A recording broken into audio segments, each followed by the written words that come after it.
Okay, now, now we're going to talk about the geometry of the torso, or this part of your body.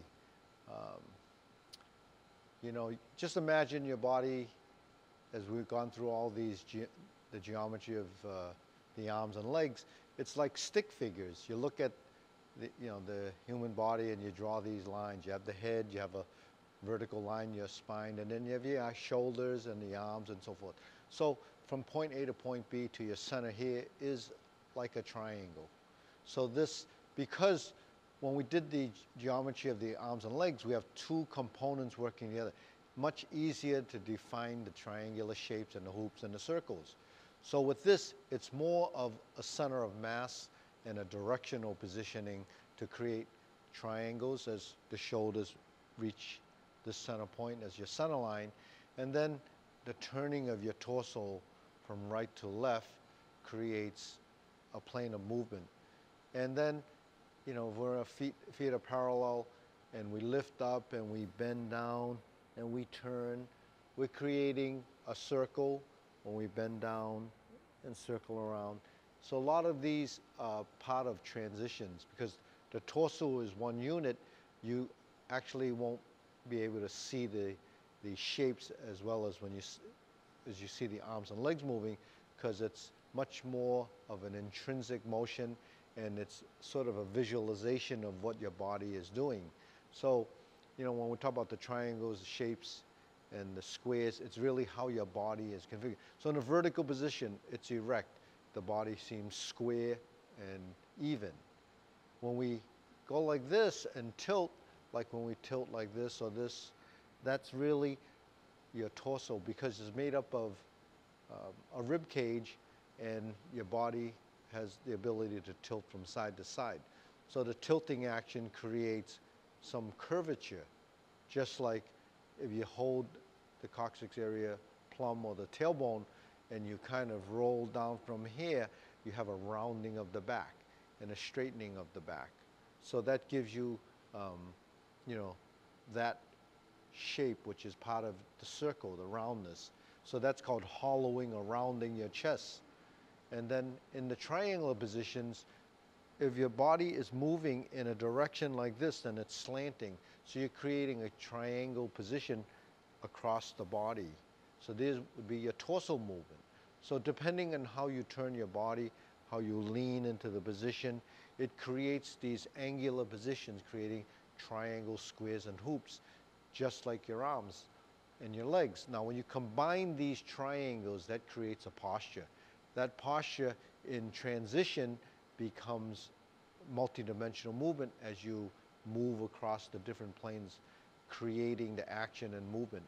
Because most of us see things kind of in a two-dimensional visual thing, whereas in three-dimensional movement, it ends up as motion in space. And that's something that we're trying to develop when we integrate our body, because then you start to bring in the different geometrical shapes in combination. Now, everything that we do, even though they consider movements in Tai Chi circular, it's really a blend of these arcs and pivots to create the illusion of this roundness. Because most of the things that we're doing, actually like stick figures, is actually pretty angular until we smooth it all out. And what you see on the external side of the movement is a completely continuous, smooth line that could appear in different shapes and patterns, whether they appear to be circles, squares,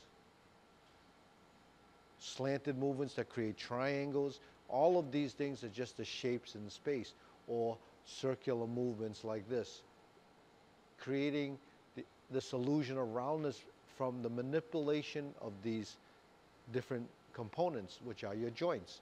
And once you combine these actions, which is very difficult, as a novice, because you have to teach your body to become much more astute. You're building body intelligence is the total premise of what we're doing with the Tai Chi Paradigm. Build a body intelligence to integrate the body to help prevent some of the age-related type degeneration that comes from not using your body correctly, not moving your body naturally, and not using the musculature that really will control all of these movements driven by the mind.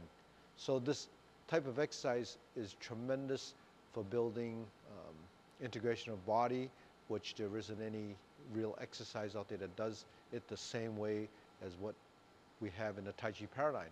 Now the shapes that are connected that give you these illusions of roundness and smoothness is really patterns, and these patterns are all built into the Tai Chi Paradigm's exercises.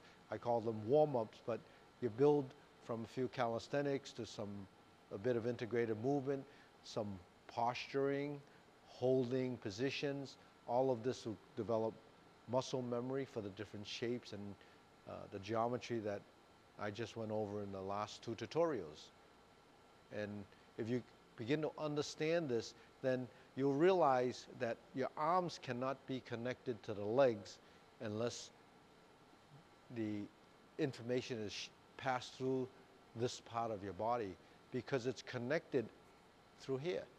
So that's something that, you know, is very important to build, you know, body intelligence, or the body form and imagery. All of the things that we're doing in the postures are really shapes of different postures that have names, whether it's grasp the sparrow's tail, diagonal flying, single whip. These are all final positions, which is posturing. And then what gets us from the beginning to the end of that is a transition. What gets us from the end of one posture to the next is another transition. So we have to build off of one movement to the next, appearing to be seamless, but yet it's really simple movements like we're doing with the geometry of our arms. So with that said, it's something that you have to understand, and that will help you evolve.